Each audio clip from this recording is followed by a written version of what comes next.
ओम नमः शिवाय। शिव कृपा योग में आपका स्वागत है। आज शिवरात्रि की साधना के उपलक्ष्य में कुछ चर्चा करेंगे। जैसा कि मुझे जानकारी प्राप्त हुई है कि 1 मार्च को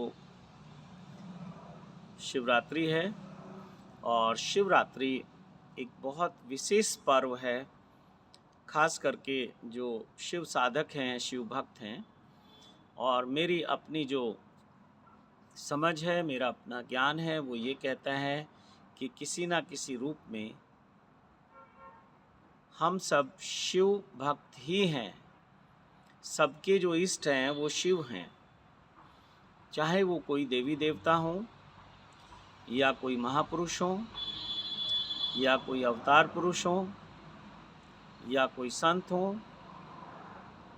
या यहाँ तक भी कहेंगे कि देव और दैत्य दोनों के गुरु जो हैं, दोनों के इष्ट जो हैं वो शिव हैं। गुरु तो फिर अलग अलग हुए हैं सबके, जैसे देवताओं के गुरु बृहस्पति हैं और दैत्यों के गुरु शुक्राचार्य हैं। इसी तरह फिर गुरु परंपरा अलग है, लेकिन जो सबके इष्ट हैं, चाहे हम सप्तऋषियों की बात करें या ब्रह्मा विष्णु महेश की बात करें, उन सब के जो इष्ट हैं वो भगवान शिव हैं। तो भगवान शिव का ये विशेष पर्व है और इस दिन कहते हैं कि शिव और शक्ति का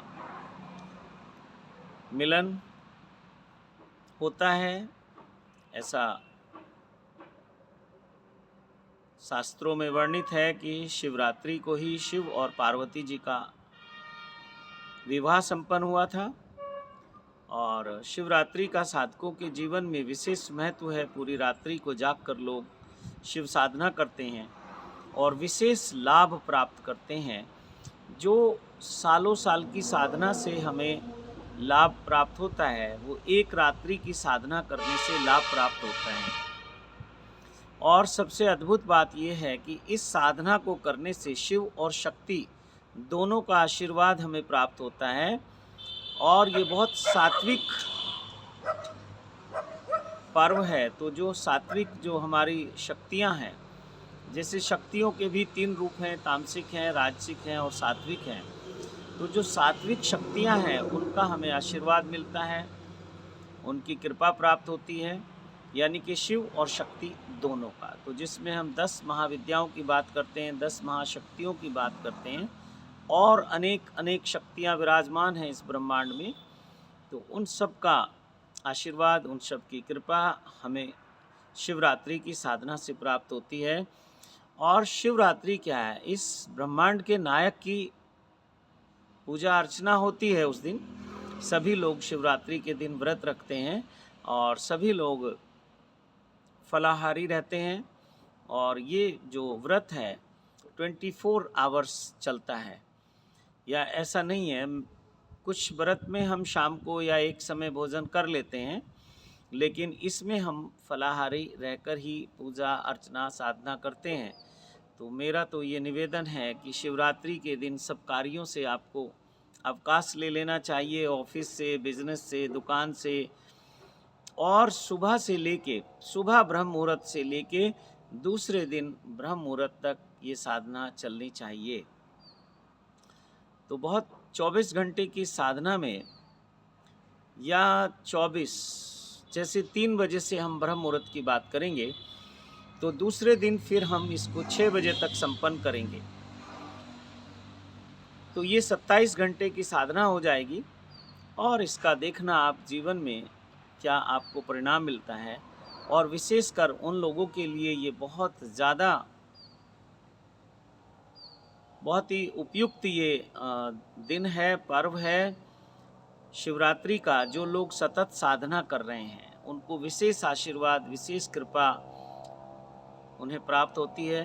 तो मैं तो ये कहूँगा, शिव और शक्ति के कृपा पात्र बनने के लिए इस अवसर को चूकना नहीं है। तो शिव कृपा योग के तो सभी साधकों को ये आदेश है कि सभी को ये साधना करनी है, चाहे वो एक्टिव साधक हैं या नॉन एक्टिव हैं, या केवल वो किसी न किसी रूप में शिव कृपा योग परिवार से जुड़े हैं। बाकी सभी से मेरा निवेदन है, जो भी शिव भक्त हैं, शिव साधक हैं, वो इस साधना को कर सकते हैं। तो ये साधना 2 प्रकार से की जाएगी। एक तो उन लोगों के लिए ये साधना है जो कि शिव कृपा योग के साथ मिलकर साधना कर रहे हैं, शिव कृपा योग परिवार के सदस्य हैं और उनकी जो सिद्ध मंत्रों की साधना है, उसके साथ-साथ ये साधना शिवरात्रि की संपन्न कराई जाएगी। दूसरा एक वो लोग हैं जो शिव भक्त हैं, तो उनके लिए भी मैं एक मंत्र दूंगा, लेकिन शिवरात्रि से 1-2 दिन पहले आपको वो मंत्र और वो सिद्ध उपाय मैं बताऊंगा। तो ये जो हम शिवरात्रि को साधना करेंगे, ये सिद्ध मंत्र की साधना है और सिद्ध ही उपाय है। तो सिद्ध मंत्र की साधना करने से आपको शब्दों में नहीं कह सकता हूँ कितना इसका लाभ मिलेगा। और बहुत बार ऐसा होगा कि आपको लाभ नज़र नहीं आएगा कि क्या लाभ हुआ, कुछ नहीं, क्योंकि हम लाभ और हानि की भाषा समझते हैं रुपए पैसे से। दूसरा, शारीरिक लाभ की हम बात करते हैं कि हमें जो बीमारियां थी वो तो छूटी नहीं, वो तो अभी वैसी ही हैं। तो इस तरह से हमारी जो बुद्धि है वो बहुत अल्प विकसित है। लेकिन ये जो लाभ की बात है, ये आपके जन्मों जन्मों के संचित कर्मों से मुक्ति की बात है। वही संचित कर्मों के कारण आपके जीवन में बहुत सारे दुख आते हैं, कष्ट आते हैं और जिस सुख सुविधा और ऐश्वर्य के आप पात्र हैं उससे वंचित रह जाते हैं, क्योंकि वो बीच बीच में अवरोध आ जाते हैं। जब आपको कुछ प्राप्त होना होता है तभी कोई अवरोध बीच में आ जाता है, जिसको ज्योतिष की भाषा में कहते हैं कि ये ग्रह तो ठीक है लेकिन जो दूसरा ग्रह है वो शत्रु ग्रह है। अगर इस ग्रह को मित्र बना लिया जाए तो आपको लाभ मिलेगा।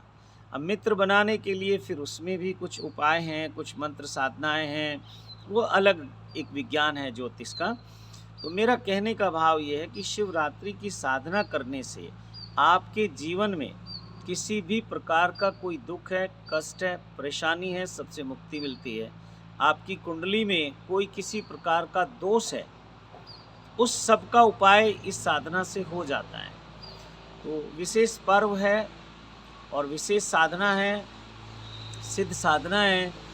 सभी साधकों से मेरा निवेदन है कि एक दिन केवल 27 घंटे की बात है, 8 घंटे जो आप कार्य क्षेत्र में व्यस्त रहते हैं उससे थोड़ा अवकाश लेना है। और अगर किसी के जीवन में ऐसा लगता है कि अवकाश लेना संभव नहीं है, तो आप साधना करते करते भी अपना कार्य कर सकते हैं। यानी कि 27 घंटे में जितना समय मिले ज़्यादा से ज़्यादा साधना को करते रहना है। और जिन लोगों के पास गुरु मंत्र है, वो किसी भी गुरु के शिष्य हों, गुरु मंत्र की साधना ज़रूर करना और हो सके तो अपने गुरु से मार्गदर्शन प्राप्त करना। और अगर वहाँ से प्राप्त नहीं हो तो फिर आप जो भी आपको मंत्र दिया जाएगा वो 2 या 3 दिन पहले मैं आपको एक वीडियो बना के डाल दूंगा आम लोगों के लिए। जो विशेष रूप से साधना रहेगी शिव कृपा योग परिवार के लोगों के लिए, वो अलग से साधना रहेगी, उसका वीडियो मैं नहीं बनाऊंगा। उन लोगों को सेंटर पर, शिव कृपा योग के सेंटर पर अपना नाम लिखवाना है जो लोग साधना करना चाहते हैं। तो उनको फिर एक दिन पहले वो साधना दी जाएगी, वो उपाय बताया जाएगा।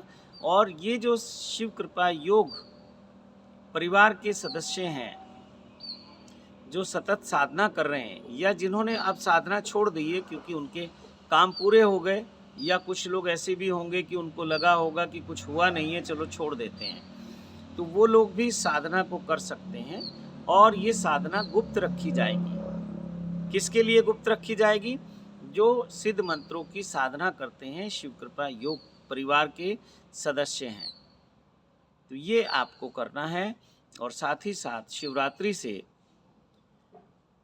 ऐसा सिद्धों का आदेश है, मेरे महादेव का आदेश है, शक्ति का आदेश है, बहुत लोग गुरु मंत्र प्राप्त करना चाहते हैं।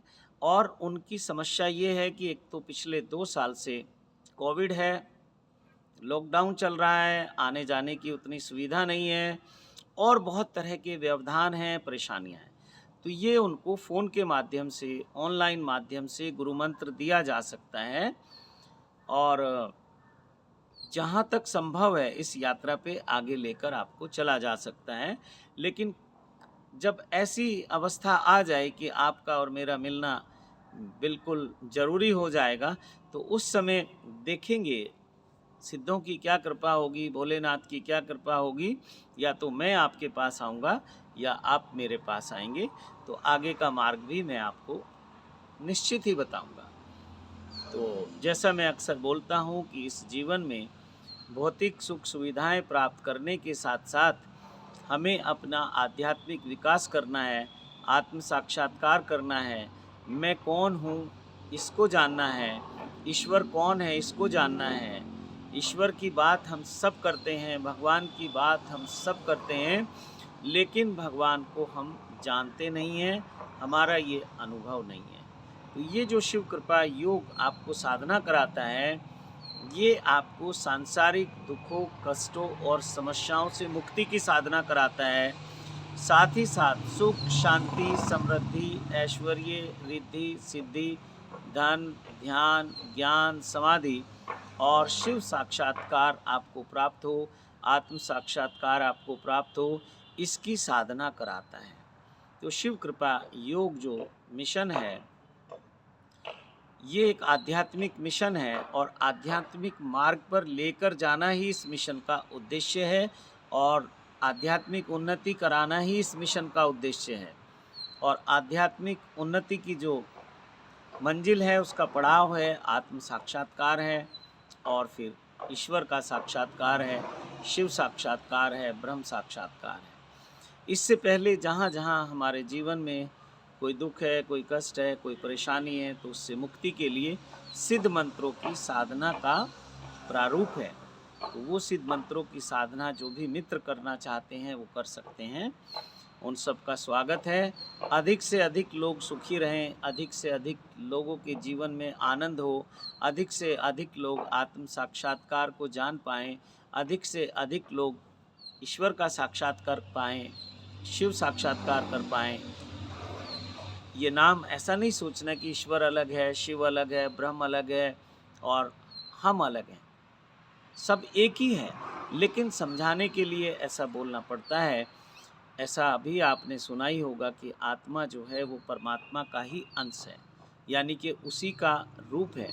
लेकिन वो परम आत्मा एक है, परमात्मा जिसको बोलते हैं, और अनेक अनेक जीव आत्माएं उसी का स्वरूप हैं।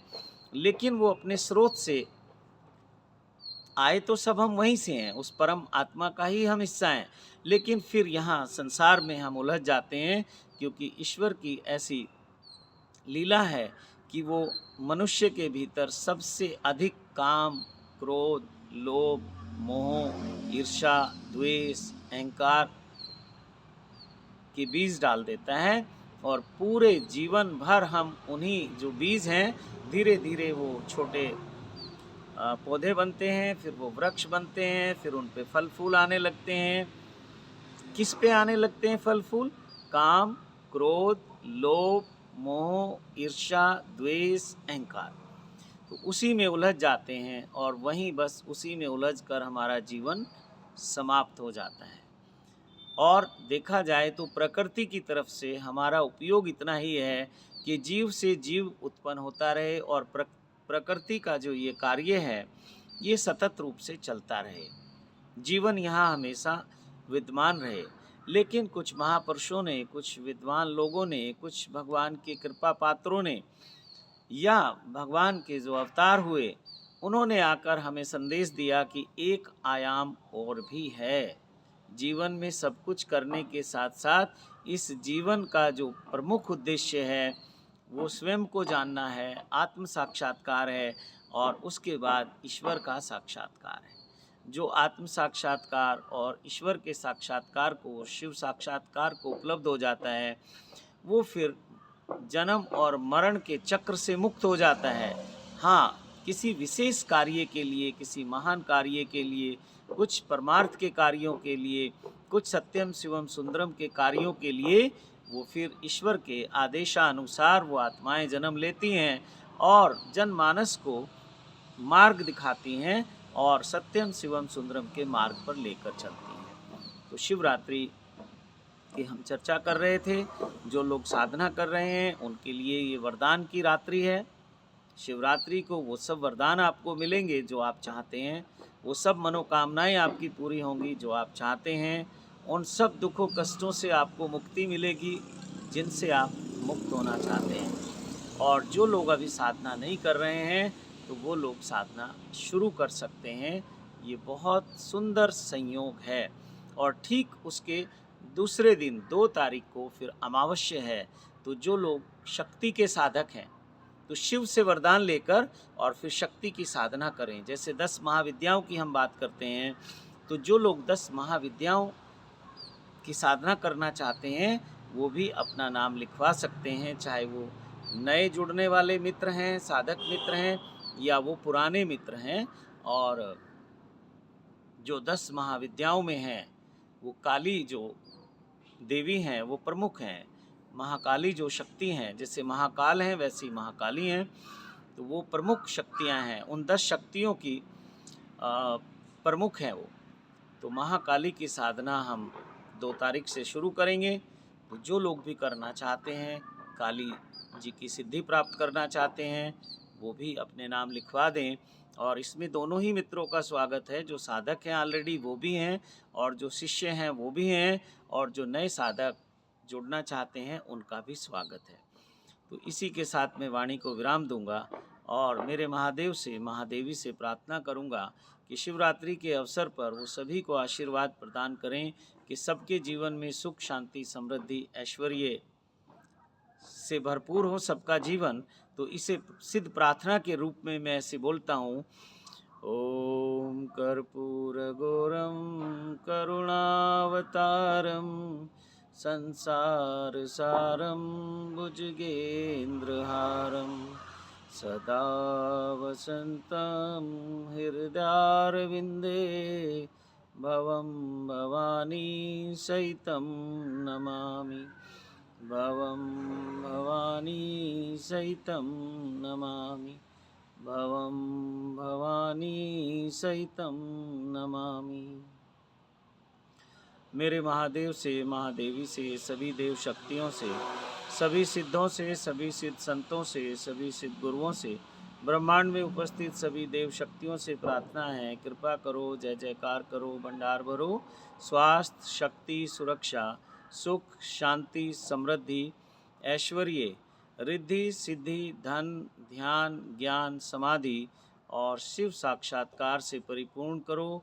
सत्यम शिवम सुंदरम का मार्ग अग्रसर करो। ओम नमः शिवाय, ओम नमः शिवाय, ओम नमः शिवाय। इसी के साथ वाणी को विराम देता हूँ। आप सबको मेरे महादेव के, महादेवी के कोटि कोटि आशीर्वाद देता हूँ। सिद्धों के कोटि कोटि आशीर्वाद देता हूँ। सिद्ध संतों के, सिद्ध गुरुओं के और ब्रह्मांड में उपस्थित देव शक्तियों के कोटि कोटि आशीर्वाद आपको देता हूँ और आप सभी को कोटि कोटि प्रणाम करता हूँ। ओम नमः शिवाय, ओम नमः शिवाय, ओम नमः शिवाय।